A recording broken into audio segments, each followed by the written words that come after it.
한 3000년 전에 사울 왕이 있었잖아요. 이스라엘 초대 왕 사울 왕. 그는 이제 나중에 다윗에 의해서 밀려났고 두 번째가 다윗 왕이 되죠. 그 사울 왕이 사실 다윗을 죽이려고 오랫동안 쫓아다니기도 했죠. 이게 신권력과 구권력과 신권력 간에 막 다툼이 있었던 거예요. 그죠? 지금으로 얘기하면. 근데 그 권력 투쟁의 가운데 있었던 사람이 있었어요. 그는 바로 사울의 딸 미갈이었습니다. 딸 미갈. 사울 왕은 시기가 질투가 많았고 성격이 굉장히 급했어요.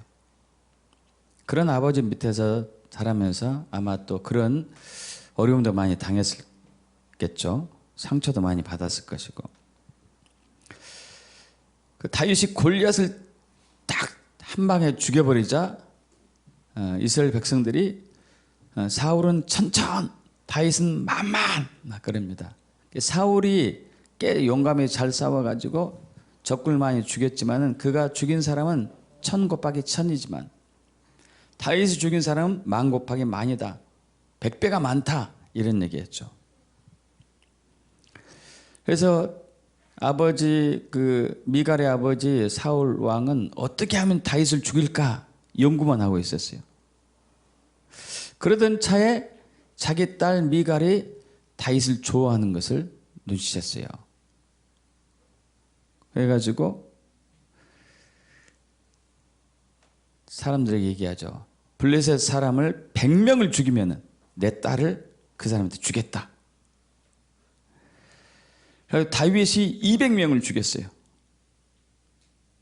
이렇게 하다 마지못해 사실 이제 그러다가 다윗이 죽기를 바랐어요. 그런데 살아서 돌아왔죠. 할 수 없이 자기 딸을 줍니다.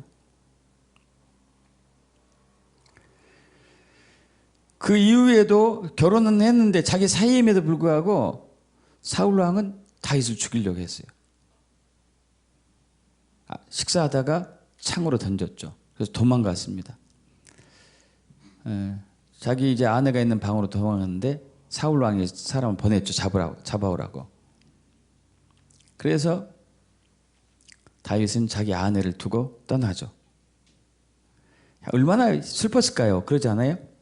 자기 아버지하고 자기 남편이 싸우는 거예요. 이제 서로 자기 남편은 아버지를 죽이려고 하지 않지만은 자기 아버지가 자기 남편을 죽이려고 하는 거예요.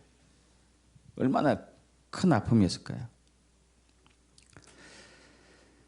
이제 세월이 흘렀습니다. 오랜 세월이 흐르고 난 이후에 사울 왕도 죽고 다윗이 이스라엘 왕이 돼서 돌아왔어요. 근데 자기 아내였던 사울의 딸 미갈은 이미 다른 남자하고 또 결혼했어요. 다른 남자하고. 그러자 다윗은 미갈에게 얘기합니다. 너 나하고 결혼했지 않냐? 나한테 돌아와라. 너는 내 아내다. 그러니까 이제 뭐 왕이 그렇게 명령하니까 할 수 없이 다윗에게 가죠. 그러면서 자기 남편이 그 다윗에게로 가는 미갈을 보면서 하염없이 이제 울죠. 이때 얼마나 또 가슴이 아팠을까요? 그죠? 그래서 미갈의 인생, 미갈 여인의 인생은 자기 의지와 관계없이 왕의 아버지 그리고 또 다윗 또 이런 여러 사람들에 의해서 서로 이제 거기에 매이는 그러다 보니까 그 마음속에 상처와 쓴뿌리가 굉장히 많이 생겼겠죠. 절망감, 외로움, 분노, 막 낙담, 우울 뭐 많이 생겼을 거예요. 그리고 또 세월이 흘러가지고 다윗이 그 언약궤 언약궤를 가지고 다윗성으로 오는 과정 속에서 너무 기뻐서 모든 사람의 보는 앞에서 막 춤을 추는데 자기 바지가 내려간 줄 모르고 춤추는 거예요. 이걸 보고 이제 미갈이 업신여기죠. 왕이 그거 뭐 채통도 지키지 못하고 그 무슨 망령된 짓입니까? 막 이런 식으로 막 얘기하는 거예요. 그때 다윗이 이제 나는 하나님께서 한 것인데 너는 이 언어로 말미암아 하나님에 의해서 너는 어려움을 당할 거다. 결국 자녀가 없었어요. 불행하게 그녀의 삶이 됐죠.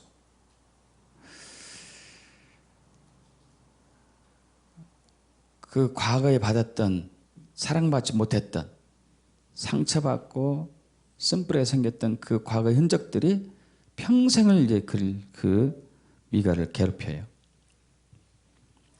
여러분, 사람은 사실 이렇게 살아가는 것이 더 많은 것 같아요. 상처와 쓴뿌리로 얼룩진 우리 마음들이 많이 있죠.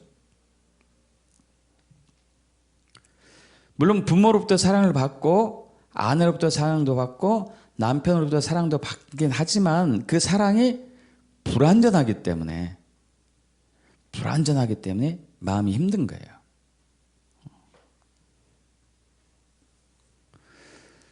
저를 포함한 수많은 부모들이 자녀를 사랑한답시고 자녀를 힘들게 하는 게 굉장히 많죠. 그죠? 예를 들면 이제 그 뜨거운 국을 끓이고 있는데 냄비에다 끓이고 있는데 아이가 만지려고 그래요. 그러면 이제 만지면 안 돼. 이거 된다. 큰일 나. 이렇게 조용히 말하면은 안 만져야 되는데 기어이 되잖아요. 그럼 이제 막 소리가 올라. 너 그거 만지면 죽어! 막 이런 식으로 이제. 근데 이제 그렇게 표현한 것은 사실은 그 아이를 향한 애정의 표현이었기도 했어요. 한편으로는. 그런 표현은 그 아이를 굉장히 힘들게 하고 상처를 주고 두렵게 하고 엄마가 왜 저래? 나를 사랑하나? 의심하게 만들고 또 부부간의 갈등도 마찬가지죠. 사랑의 표현이 너무 서툴리니까 저도 제 아내에 대한 사랑의 표현이 너무 서툴러요.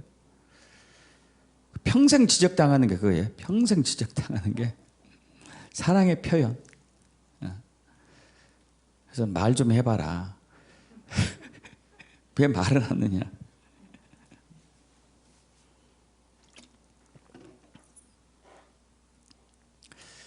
이제 제가 그 상처 중에 쓴뿌리 중에 하나인데 그러니까 제가 말을 잘 안 하게 됐냐면은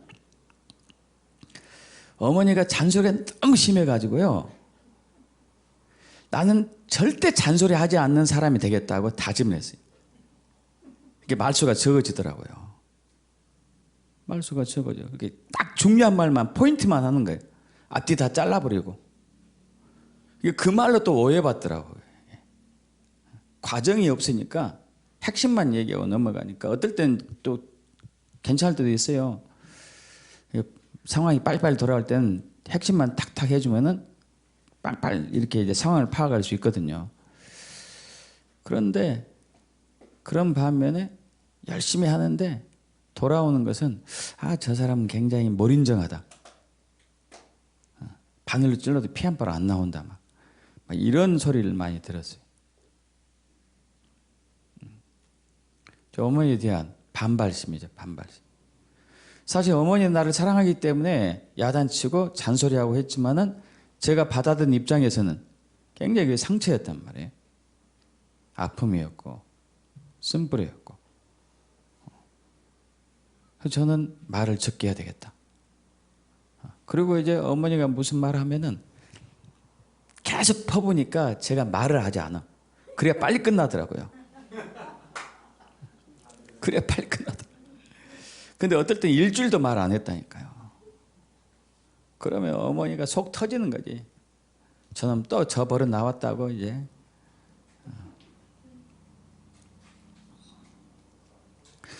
그것은 또 어머니에 대한 상처가 됐더라고요. 상처가.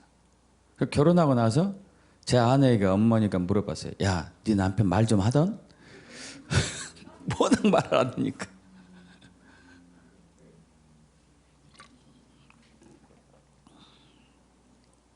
이처럼 우리 모두는 사랑이 서툴러요. 사랑이 서툴러. 서로가 서툴러. 그래서 싸우고 갈등 생기고 아프고 힘들고 두렵고 걱정하고 염려하고 불안하고.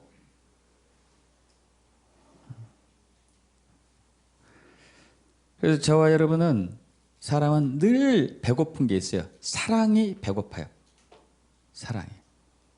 사랑이 배가 고파. 여러분 그러지 않으십니까? 사랑이 배가 고프잖아요.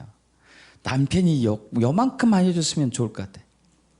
그걸 안 하는 거예요. 부인이 이렇게 표현했으면 좋을 것 같아. 그걸 안 하는 거죠.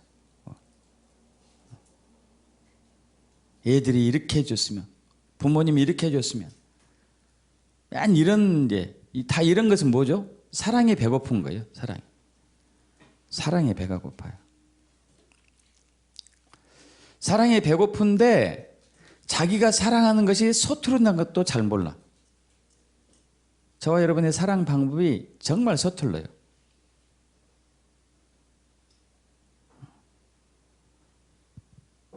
저번에 얘기한 적이 있었잖아요. 제 아내가 언니하고 형부 집에 있었을 때, 그때 이제 직장 생활할 때, 거기를 지나다니는 어떤 젊은 청년이 제 아내를 너무 좋아했어요. 너무 좋아했어요.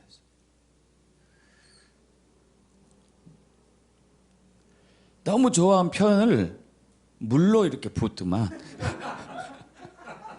물로 그래가지고 저희 동생님한테 뒤지게 맞았어요. 그게.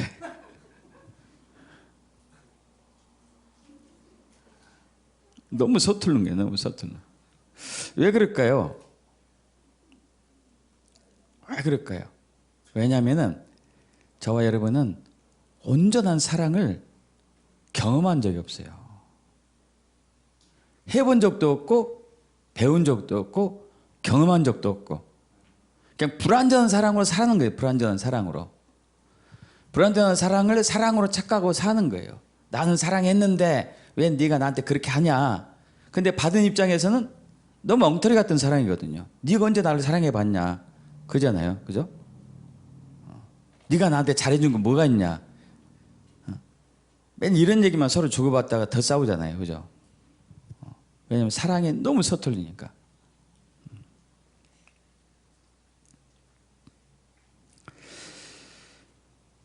예수님이 이제 붙잡히시 전날 제자들과 대화합니다.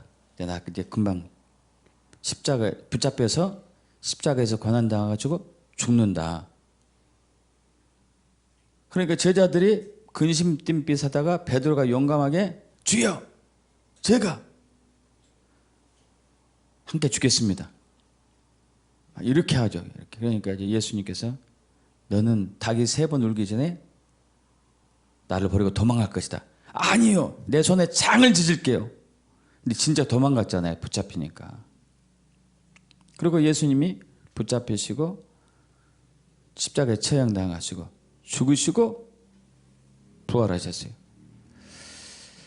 실질적으로 그 상황을 많이 경험한 목도하고 체험한 베드로는 내가 예수님을 죽기까지 사랑한다고 했는데 함께 한다고 했는데 내가 도망갔다니 한번 막 자책과 후회함이 얼마나 몰려왔는지 결국 모든 거 다 버리고 다시 고향으로 가서 고기 잡으러 다시 갔죠. 그래서 이제 갈릴리 호수에서 다시 고기 잡습니다. 그때 당시 베드로를 포함한 6제자, 베드로를 포함해서 7제자죠. 야고보, 요한, 도마, 7명이 모였어요. 7명 모여서 고기 잡습니다. 고기 잡는데 그때 예수님께서 호수가에 나타났어요. 갈릴리 바다가에. 고기를 잡았소이까 물어보니까 밤새 잡았지만 한 마리도 못 잡았습니다. 이렇게 얘기하죠. 그래서 이제 오른편에 그물을 던지세요. 그래서 이제 그 말을 믿고 던졌더니 어마어마한 고기가 153마리가 끌려 올라왔습니다. 이 상황을 딱 보는 순간에 요한이 야 예수님이다. 알았어요. 예수님이다. 그러니까 베드로가 헤엄쳐서 먼저 배에서 뛰어내려서 헤엄쳐서 예수님께 왔죠. 예수님께서 오니까 이제 예수님께서 떡도 준비해 놓고 이제 물고기 잡은 거 가져서 같이 먹자 얘기하죠. 그리고 이제 식사를 한 이후에 예수님께서 베드로에게 얘기합니다. 요한의 아들 시몬아, 네가 나를 사랑하느냐? 그러니까 예수님이 베드로가 주를 사랑하는 줄 주님이 아십니다. 내가 주를 사랑하는 줄 주님이 아십니다. 그러니까 내 양을 먹이라. 또 두 번 또 그래요. 두 번째. 요한의 아들 시몬아, 네가 나를 사랑하느냐? 베드로가 똑같이 대답합니다. 주님 그러합니다. 내가 주님을 사랑하는 줄 주님이 아시나이다. 하니까 예수님이 내 양을 치라. 세 번째 또 이제 얘기합니다. 요한의 아들 시몬아, 네가 나를 사랑하느냐? 그러니까 베드로가 이때는 근심해요. 근심하면서 얘기합니다.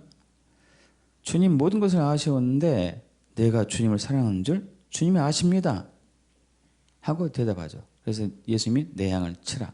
그런데 여기서 우리가 이제 무슨 얘기 하려고 했냐면 제가 주님이 쓴 사랑이라는 단어하고 베드로가 대답한 사랑이라는 단어가 달라요.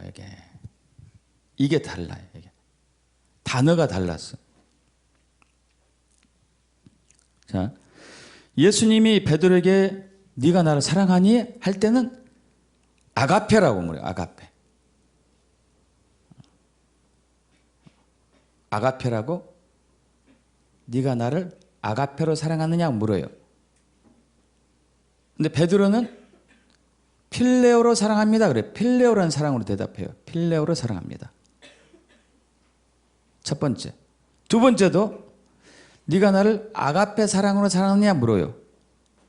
근데 베드로는 필레오 사랑으로 사랑합니다. 그래요. 여러분 이상하지 않아요? 이게?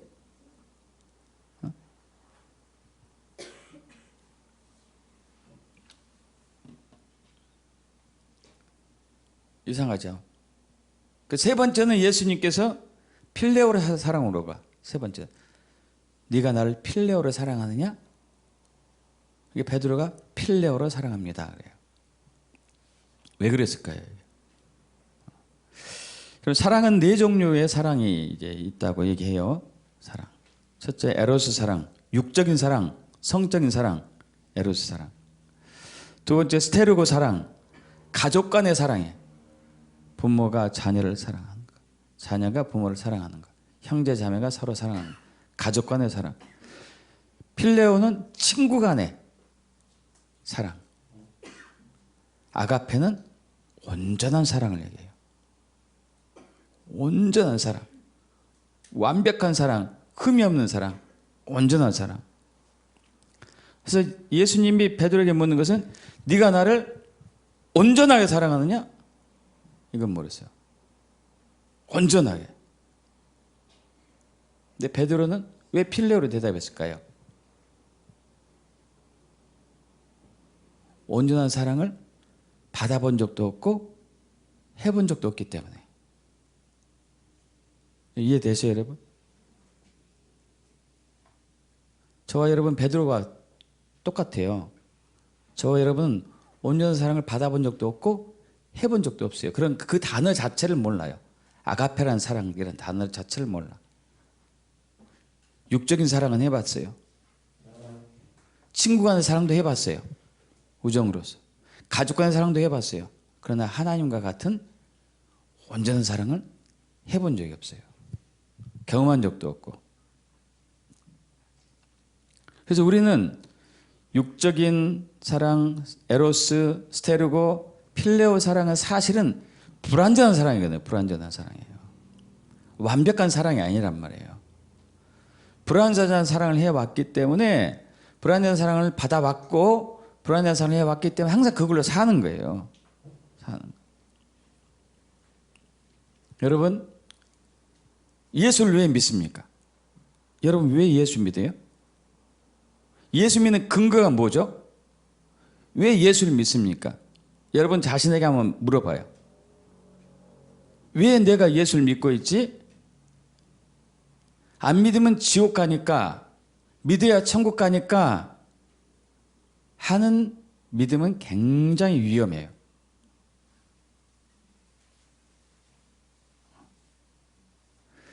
이런 믿음은 시험이 오면 바로 무너지기 쉬워요.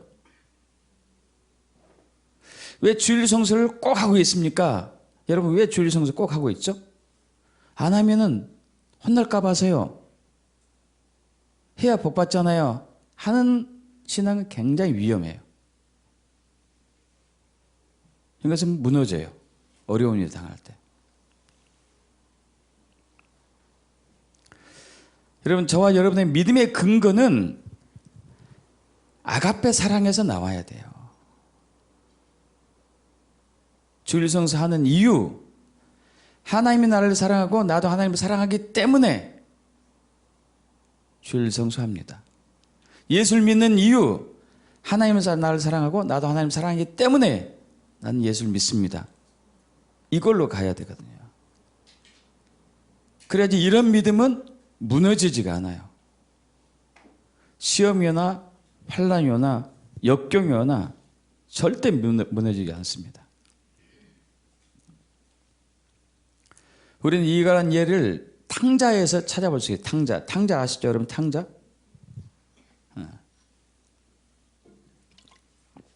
여러분 아시다시피 누가복음 15장에서 세 번째 비유가 나오는데, 세 개의 비유가 나오는데 마지막 비유가 어떤 아버지에게 두 아들이 있었어요. 두 아들이 있는데 둘째 아들이 자기한테 올 유산을 미리 받아가지고 먼 나라로 갔습니다. 먼 나라로 가가지고 거기서 허랑방탕하게 살다가 모든 재산 다 탕진하고 거지가 돼요. 그래서 너무 배가 고파가지고 종살이 하게 되죠.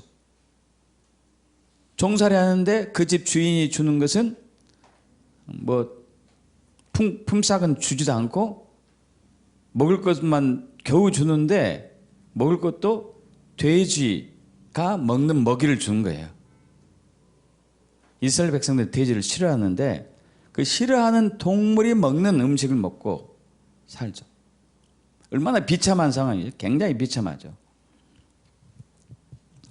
그래서 이러한 최악의 상황이 도달되니까 이제 그 둘째가 집으로 돌아가고 결단합니다.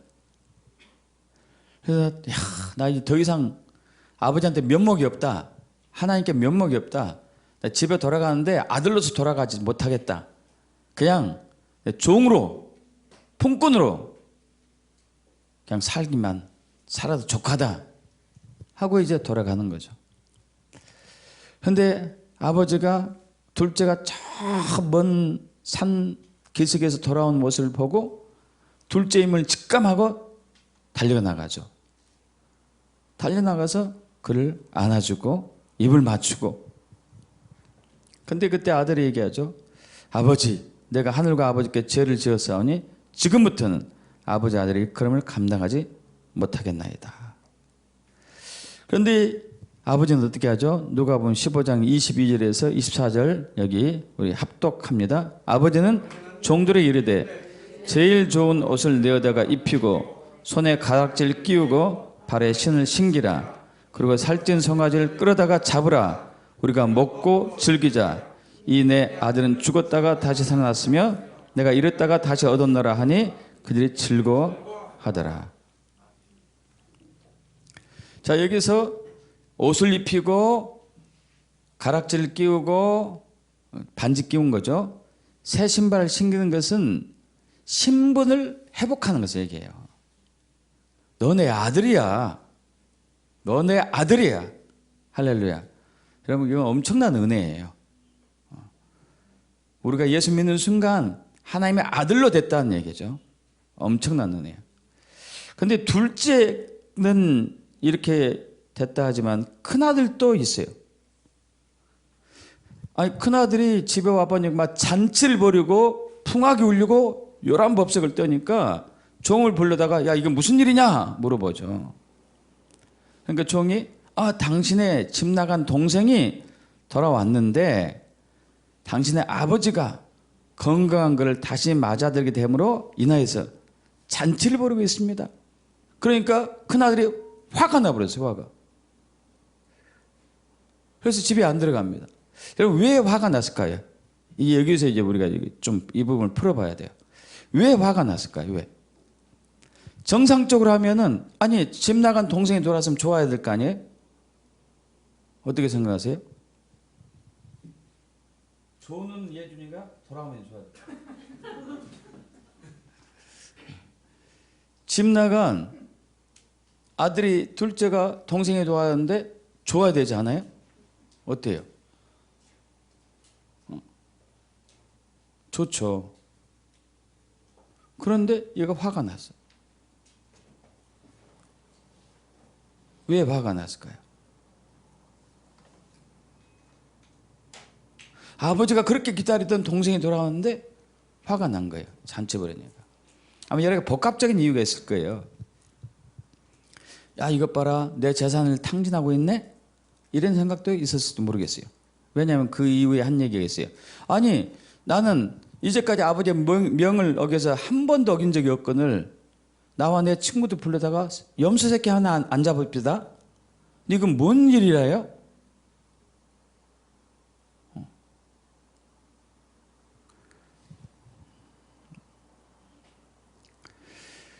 아마 자기 재산을 나중에 또 내 재산 축나는 거 아니야? 이런 생각도 했었을 것 같아요. 또 아니면은 이런 생각도 했었을 것 같아요. 집에서 그냥 아버지 말씀대로 계속 순종하고 있잖아요. 아버지가 이렇게 하라면 이렇게 하고 저렇게 하면 저렇게 하라.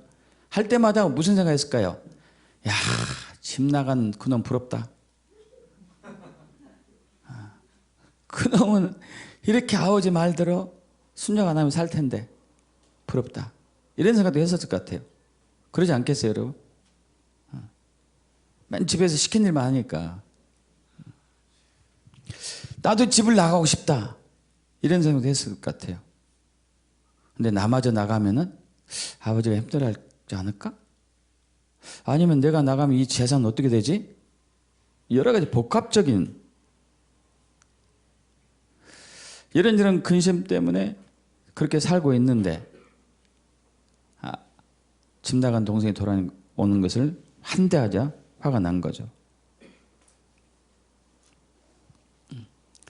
자, 여기서 우리는 이제 사실 이 탕자의 비유는요, 탕자는 둘째 아들은 이방인 그리스도인 얘기예요. 이방인 그리스도인이고, 큰 아들은 유대인. 저들은 율법에 매여 있어요, 율법에. 말씀대로 살려고 해요, 말씀대로. 율법에 매여서.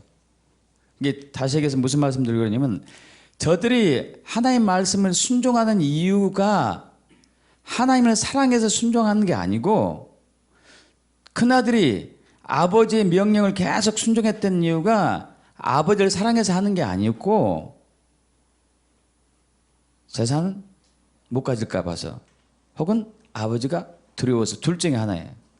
둘 다일 수도 있겠고 진짜 아버지를 사랑해서 순종했다면은 동생이 돌아왔을 때 같이 기뻐했을 거예요. 왜? 아버지가 기뻐했기 때문에. 아버지가 기뻐하는데 아버지를 사랑한다면 기뻐하겠죠. 근데 아버지를 사랑한 게 아니었어요. 둘째, 큰아들도. 사랑한 게 아니었고 다만 재산을 내가 다 가져야 돼. 그리고 안 하면 혼나. 우리의 신앙생활이 이렇다면 이렇게 되면 안 된다는 얘기예요. 이게. 우리의 신앙생활이 아버지를 사랑하기 때문에 하는 것을 바뀌어야 돼요.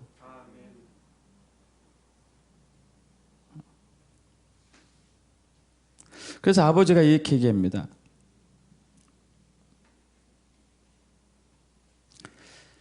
누가복음 15장 31절 우리 합독할까요? 너는 항상 나와 함께 있으니 내 것이다 내 것이다. 예, 너는 항상 나와 함께 있으니 내 것이다 네 것이지 않냐. 너 재산 축날 생각하지 마라. 너 나랑 항상 나와 함께 있지. 내가 다 네 거야. 왜 넌 항상 나와 함께 있다 이 얘기는 무슨 얘기냐면 나는 너 사랑한다 아가페로. 그러니까 불안해하지 말아라. 두려워하지 말아라. 걱정하지 말아라. 화낼 필요 없다. 왜? 내가 너를 항상 함께 있다는 것은 내가 너를 아가페로 사랑하고 있으니까. 믿습니까 여러분? 여러분 제가 처음 신앙생활 할 때 제일 궁금했던 많은 것들을 궁금했는데 그 중에 하나가 이거였어요. 왜 하나님께서는 선악을 알게 하는 나무를 만들었을까? 그럼 먹으면 죽는다고 그랬잖아요. 근데 하나님이 아담과 하와가 먹을 것을 알고 있었어요? 몰랐어요? 당연히 알고 있었어요. 알고 있었는데 왜 만들었을까요? 아니, 분명히 이거 먹으면 죽는 것을 아담과 하와가 경험할 텐데 그것도 알고 있음에도 불구하고 만드셨어요. 왜 만들었을까요? 안 만들었으면 인류가 범죄하지 않았을 거 아니에요? 그죠? 그럼 우리는 더 이상 죽음도 없고 질병도 없고 가난도 없고 저주도 없고 전쟁도 없는 곳에서 계속 잘 먹고 잘 살겠죠. 근데 왜? 알면서도 만들어 놓고 먹지 말라. 먹으면 죽어? 근데 알아. 먹고 죽을지 알아. 그럼에도 불구하고 만들었어요. 왜 그랬을까요?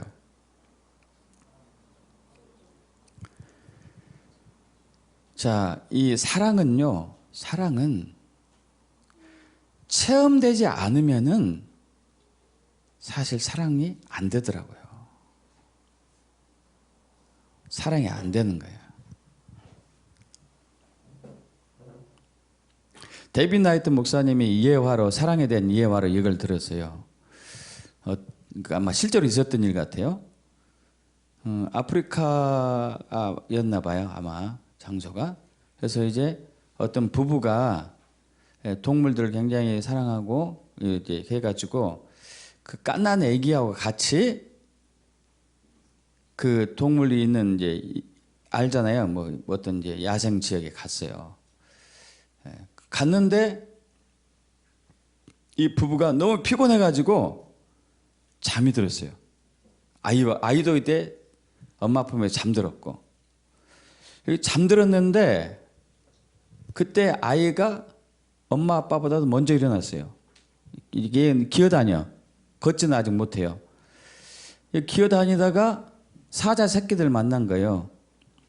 사자 새끼를 만나서 막 장난치고 놀고 있어요. 장난치고 놀고 있어요. 근데 그러다가 이제 부모님이 깨어났어요. 애기 엄마 아빠가. 깨어났는데 아이가 안 보이거든요. 얘가 어디 갔지? 어디 갔지? 찾아보니까 저쪽에서 사자 새끼들하고 자기 애가 놀고 있어요. 근데 더 놀라운 것은 근처에서 수사자 덩치 큰 놈 하나하고 아빠 사자겠죠? 암사자 몇 마리가 이 광경을 지켜보고 있는 거예요. 어떻게 해야 돼, 이거? 어떻게 해야 돼?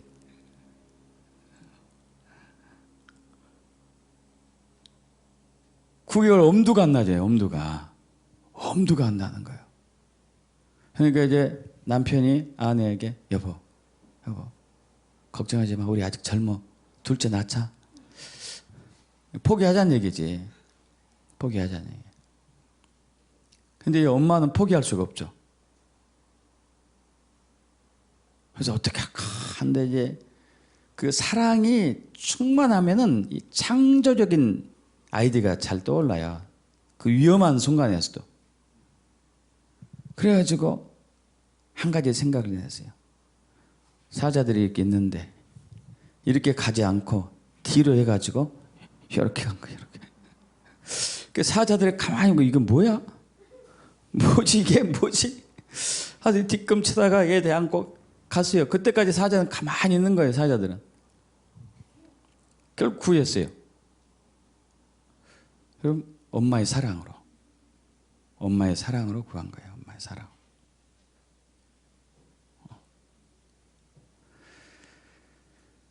자, 그러한 체험적인 게 없다면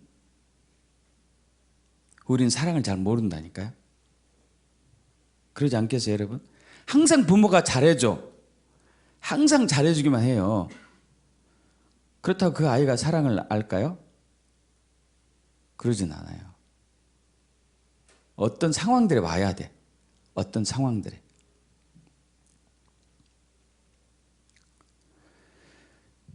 하나님이신 그 당신께서 육체 옷을 입고 이 땅에 오셔가지고 인간의 모습으로 태어나서 인류의 죄를 대속하시고 십자가에서 고난당하시고 죽으신 그 사건이 얼마나 우리를 사랑하는지를 보여준다고요.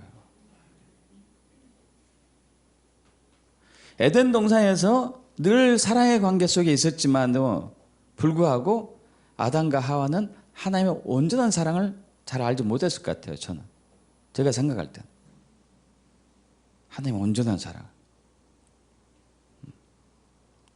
우리 그러잖아요.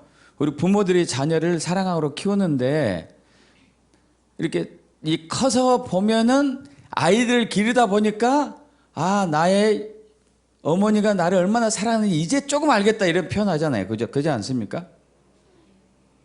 경험이 되어졌을 때 내가 아, 이제 엄마 사랑을 좀 이제 알 것 같아요. 키우다 보니까. 그래서 하나님께서는 우리를 사랑하는 그 사랑의 표현을, 최고로의 사랑의 표현을 십자가로 보여주신 거예요. 십자가로.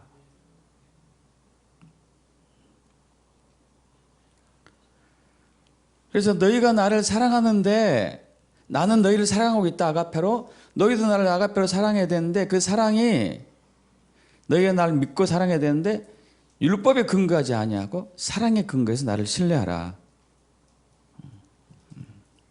믿습니까, 여러분?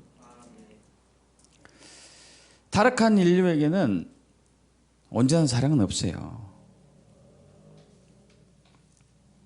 그래서 저와 여러분은 하나님의 온전한 사랑을 알아야 돼요. 하나님의 온전한 사랑을 알아야 됩니다. 온전한 사랑. 온전한 사랑은 놀라운 능력을 아까처럼 나타나게 한다니까요. 또 아까처럼 돌파할 수 있어요. 어려운 일을 당했을 때. 온전한 사랑이 있었을 때. 어려운 난관도 어떤 불가능도 다 돌파해내는 거죠.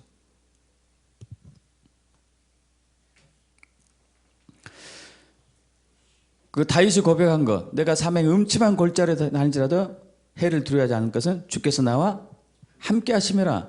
여러분, 주께서 나와 함께 하신다는 것은 주님이 나를 사랑하는지 내가 아니까. 할렐루야. 내가 주님을 사랑하니까 두렵지가 않은 거야. 두렵지 않아. 믿습니까, 여러분? 사랑은 두려움을 이겨요. 두려움을 이깁니다. 그럼 제 손주가 있잖아요. 아시다시피 시원이가 이제 5살, 6살 됐나? 이제 터울이 이제 3살 차이 나죠. 둘째하고. 이제 몇 달 전에 재밌는 일이 있었어요.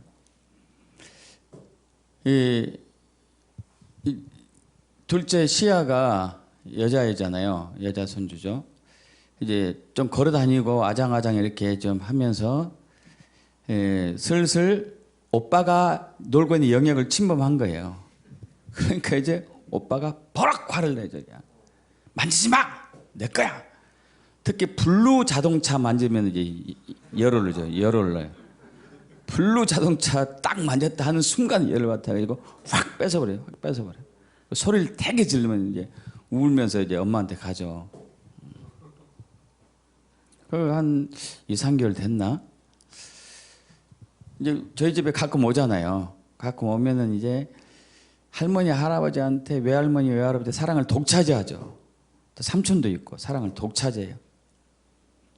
시어머니보다 똑같이 사랑하지만 그래도 더 어리니까 더 사랑을 표현하죠. 이게 사랑은 두려움을 쫓다는 걸 그걸 봤다니까요. 얘가 사랑을 한 며칠 있으면서 사랑을 많이 받으니까 자신감이 생겨요. 두려움이 없어지고. 그러다가 또 이제 오빠가 놀고 있는 자동차를 하나 잡았어요. 잡으니까 시원이가 득달같이 뺏으려고 그러죠. 그러니까 딱 잡고 부들부들 떨면서 야!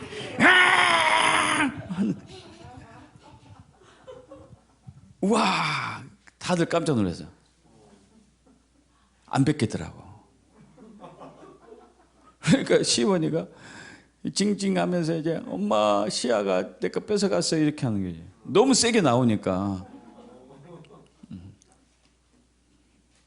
그리고 이제 혼자 놀고 있으면은 조용히 가가지고 머리카락을 확 잡고 도망가는 거예요. 또 이제. 아니 시아가. 그러니까 이제 얘가 엄마 시아가 내 머리 잡았어. 내 머리 잡았어. 막 화가 나니까 아니야 너랑 놀고 싶어서 그럴 거야. 이렇게 이제 둘러붙이긴 하는데 얘가 올 때마다 이제 목소리가 커져요. 우리 집에 올 때마다. 왜냐면은 사랑을 막 주니까 이게 사랑을 막 해주니까 얘가 자신감이 붙어가지고 담대함이 생겨서 이제 배는 게 없는 거야. 이게 사랑은 두려움을 쫓는다는 게 진짜구나. 여러분 늘 두려움 속에 있잖아요. 그러잖아요. 이거 하면 잘 될까? 안 될까? 어떡하지? 이런 것들. 여러분 온전한 사랑을 맛봐야 돼요. 온전한 사랑을 경험을 해야 봐야 돼. 그래야 여기서 벗어날 수 있다니까요.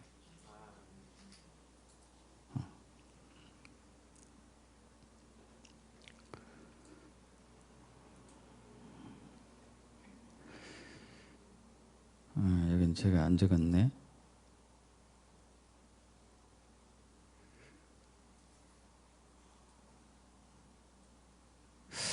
이건 제가 안 적었군요.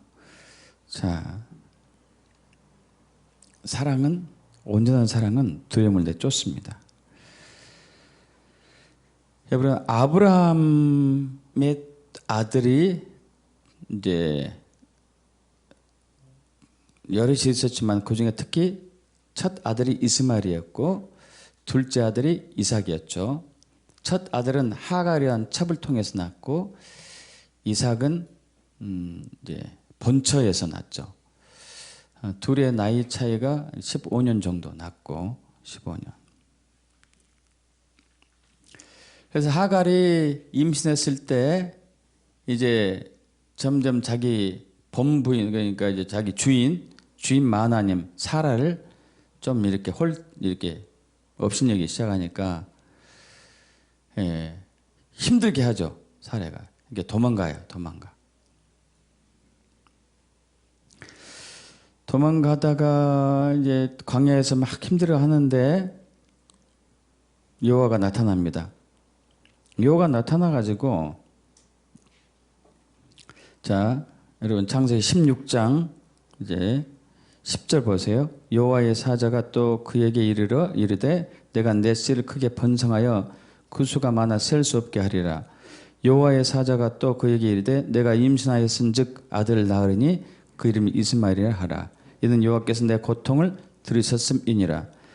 12절 합독합니다. 그가 사람 중에 들나귀 같이 되리니 그의 손이 모든 사람을 치겠고 모든 사람의 손이 그를 칠지며 그가 모든 형제와 대항해서 살리라. 지금 이슬람문에 있는 사람들이 이제 그렇게 살고 있어요. 이스라엘을 괴롭히고 또 들나귀처럼 살아왔죠. 오랫동안을. 왜냐하면 저들은 아버지의 사랑을 받지 못했기 때문에. 아버지 아브라함의 사랑을 받지 못했어요. 항상 이삭을 먼저였고 이스마엘은 뒷전이었고 본처가 먼저였고 하갈은 뒷전이었고 그 거절감과 그 소외됨과 그 외로움을 인해 가지고 그들 안에 분노가 있어요. 분노. 수천 년 동안 내렸던 분노들. 그 후손들이 지금 전 세계 이슬람을 세우면서 마음에서 숭상하고 이삭의 후손을 대적하고 있는 거죠. 반면에 이삭은 아버지의 나이 140세 때 이삭의 나이 40대쯤에 하나님께서 이삭을 제물로 바치라고 했었을 때 아버지가 이삭을 제물로 바치려고 합니다. 그런데 그때 이제 이삭이 그래요. 아버지, 불과 나무는 여기 있는데 가지고 갔기 때문에 번제할 어린 양이 어디 있습니까? 제물 제사한다고 그랬으니까. 그러니까 아브라함이 사실 네가 제물이다 말 못해요.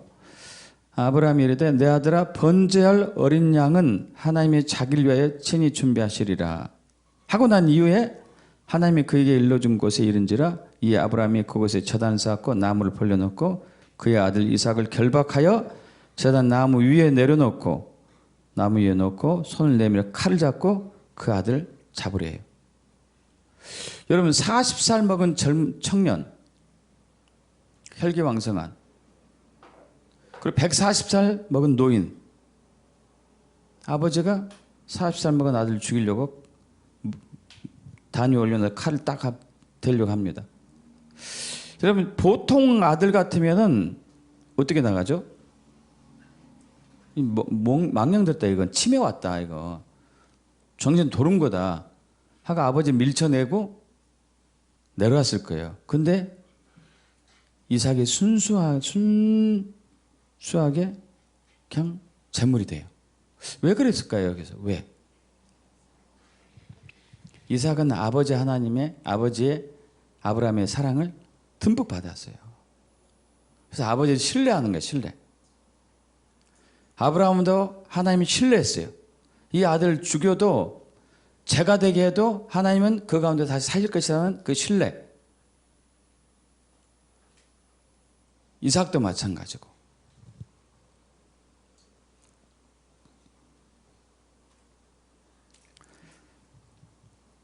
그래서 아브라함 아버지의 사랑을 경험한 이삭과 경험하지 못한 이스마엘은 차이가 있는 거예요.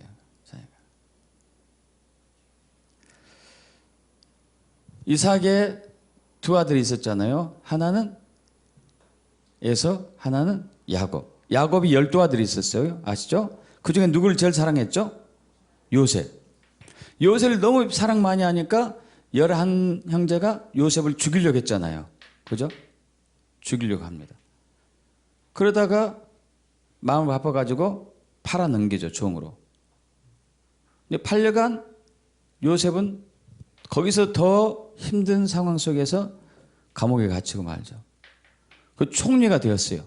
하나님의 극적인 상황 속에 총리가 딱 되었는데 그때 자기 형들이 양식을 구하러 왔었을 때 형들을 사랑으로 안아줘요.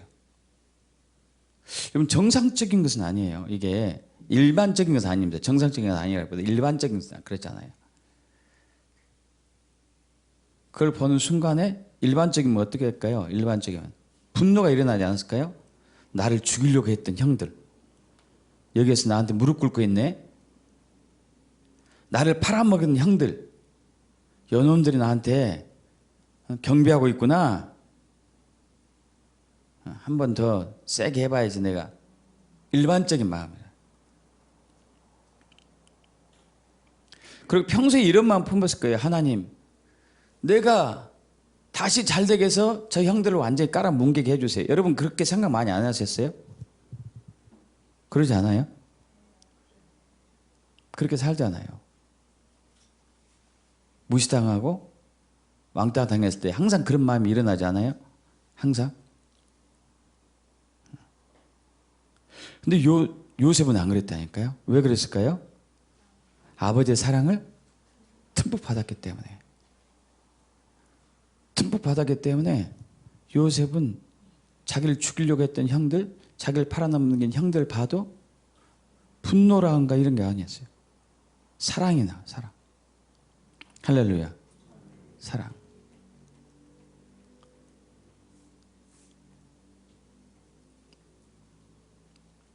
이 사랑이 있어야지만이, 이 아가페 사랑이 있어야지만이 우리는 두려움이 없어요.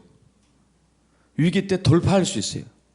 능력이 나타나고 창의적인 생각이 나오고 뭐든지 할 수 있을 거예요. 그리고 하나가 될 수 있어요. 사랑 때문에. 믿습니까?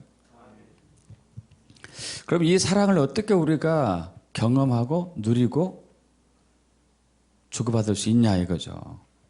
첫째는 하나님은 사랑이심을 당연한 얘기인데 믿어야 돼요. 하나님은 사랑이세요. 하나님은 사랑이세요.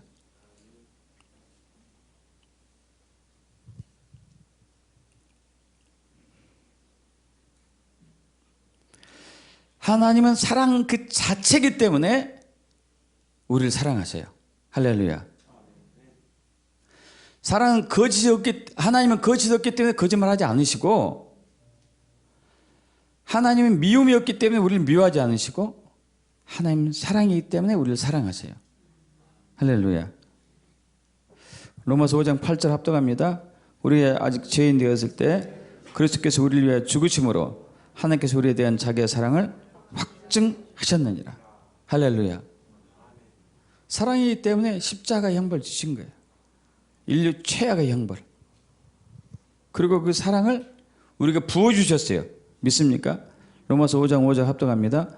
소망이 우리를 부끄럽게 하지 아니함은 우리에게 주신 성령으로 말미암아 하나님의 사랑이 우리 마음에 부은 바 됨이니. 여러분, 이 사랑은 에로스 사랑도 아니에요.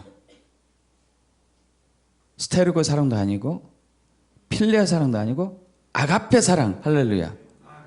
온전한 사랑이 우리에게 왔어요. 온전한 사랑. 여러분 믿습니까? 예수 믿는 순간에 성령을 통해서 하나님의 온전한 사랑이 우리 안에 들어왔습니다. 그래서 저와 여러분은 하나님처럼 사랑하는 사람이 됐어요. 아가페 사랑. 할렐루야. 믿습니까 여러분? 하나님은 사랑이시고 그 사랑이 십자가를 통해서 나타났고 예수 믿는 우리에게 그 사랑이 부어졌고 우리는 그 아가페 사랑을 하게 된 것이죠. 할렐루야. 이것은 믿으셔야 돼요. 두 번째는 하나님의 사랑을 경험하셔야 돼요. 경험. 여러분 많은 사람들이 사랑에 대해서 정의를 내립니다. 논문도 쓰고. 그러나 그들이 정의를 내리고 논문을 쓴다 하더라도 그들이 아가페 사랑을 하지도 않아요. 왜? 아가페 사랑을 경험한 적이 없기 때문에. 시편 34편 8절 합독합니다. 너희는 여호와의 선하심을 맛보아 알지어다. 여호와의 선하심을 맛보아 알지어다. 할렐루야. 여러분 사랑 경험해야지만이 비로소 알아가요. 이론으로 지식으로 아는 것은 그냥 사랑에 관한 것뿐이죠. 하나님과의 사랑을, 하나님의 사랑을 경험하기 위해서는 주님과 친밀한 사랑을 나눠야 돼요. 친밀한 사랑을 나눠야 돼요. 친밀한 사랑. 여러분 따로 시간을 떼어놓으셔야 돼요. 여러분 우리 사랑하는 청춘 남녀들 데이트할 때 데이트 시간을 따로 떼어놓잖아요. 그죠? 따로 떼어놔서 따로 떼어놓고 영화도 같이 보고 또 구경도 같이 하고 또 커피도 같이 마시고 식사도 같이 하고 대화하면서 사랑을 점점 키워가는 거잖아요. 사랑은 경험해야 돼요. 경험하지 않고는 우리는 사랑할 수가 없어요. 알코올 중독 집안에서 자란 아이들이 신기하게 알코올 중독 사람하고 결혼할 확률이 훨씬 높아요. 알코올 중독의 아버지한테 정말 학대를 많이 받았음에도 불구하고 왜 결혼하고 보면 알코올 중독자하고 결혼하고 있었을까요? 결혼하게 될까요? 익숙하니까. 그게 편해요, 편해. 익숙한 게 편하거든요. 역설적이 굉장히 황당하죠. 사랑이 많은 사람은 사랑이 많은 사람을 만나게 돼요.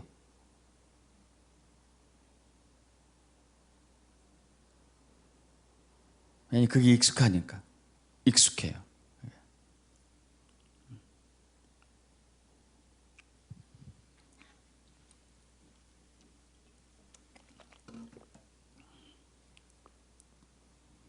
그래서 저와 여러분이 하나님과 사랑하는 시간을 만들지 않고 사랑을 할 수는 없어요. 사랑하는 시간을 따로 만드셔야 돼요.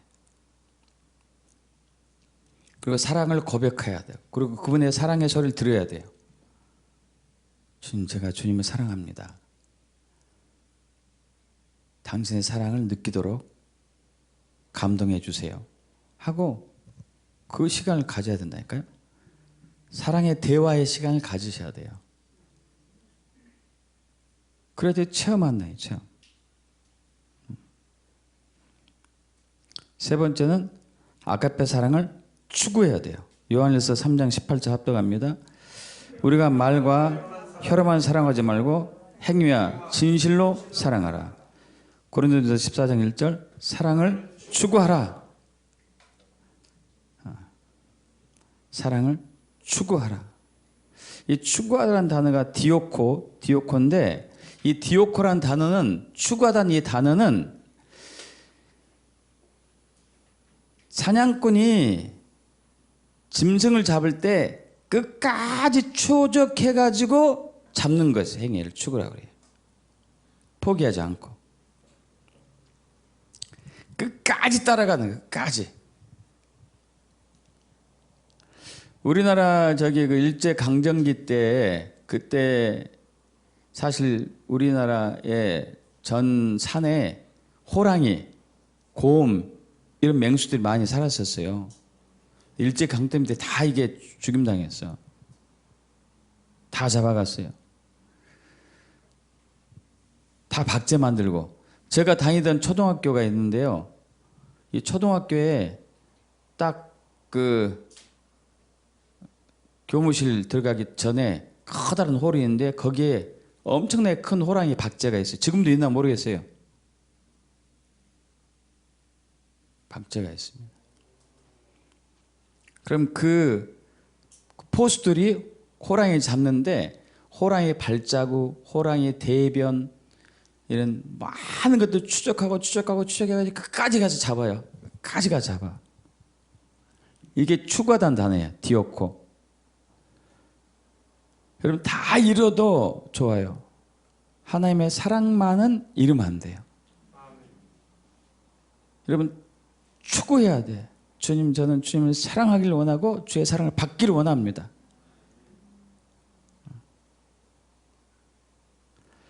그래서 하나님께서 이삭의 두 아들, 쌍둥이 두 아들 에서, 야곱이 있는데 왜 에서는 미워하고 야곱은 사랑했는지가 거기 있어요. 야곱은 조용한 사람이라고 집에 있어요. 집에. 아버지와 같이 있었단 말이에요. 에서는 사냥꾼이야. 맨 밖에 있어요. 맨 밖에서. 아버지와 사랑할 시간이 없어요. 어머니와 사랑할 시간이 없었어요. 그러나 야곱은 집에서 아버지와 특히 어머니와 대화를 많이 했어요. 그래서 야곱은 항상 어머니가 후원해 줬죠. 후원. 사랑을 많이 했기 때문에.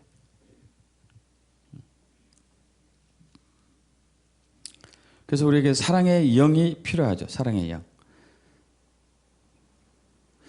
네 번째, 하나님 말씀에 순종해야 돼요. 순종.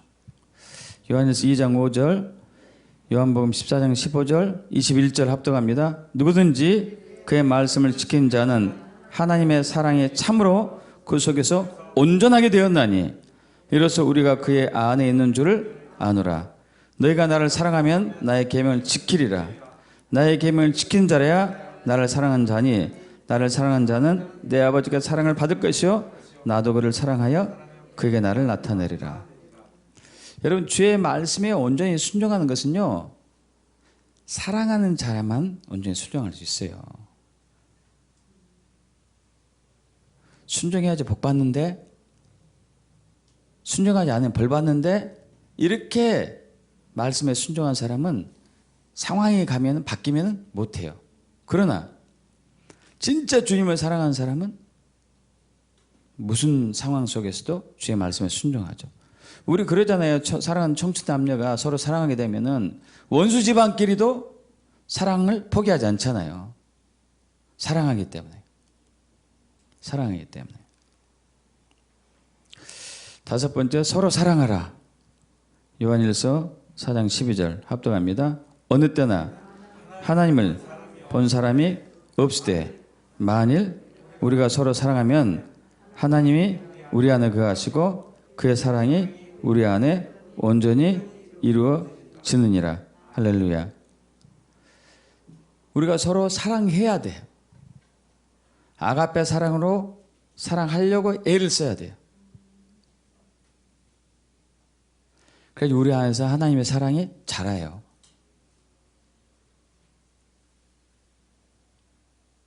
그렇지 않고는 여러분, 하나님의 사랑이 우리 안에서 자랄 수가 없어요. 그러면 믿음도 자랄 수도 없어요. 믿음도. 그 신앙은 항상 위험해요. 위험해. 어려움이 닥치면 포기한다니까요. 포기해요. 그러나 하나님을 사랑하는 사람은 포기하지 않아요. 어떤 역경과 환난이 온다 하더라도.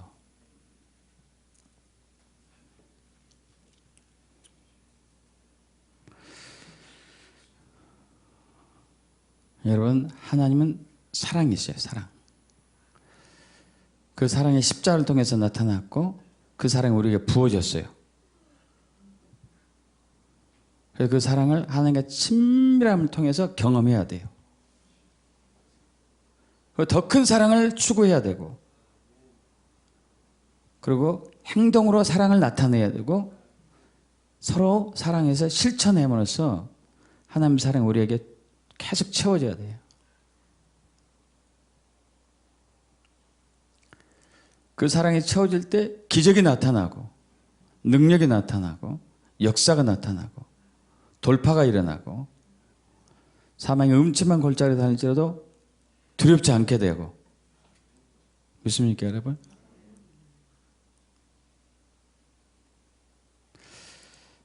사랑하는 자가 되길 축복합니다. 아멘. 다 같이 일어나실까요?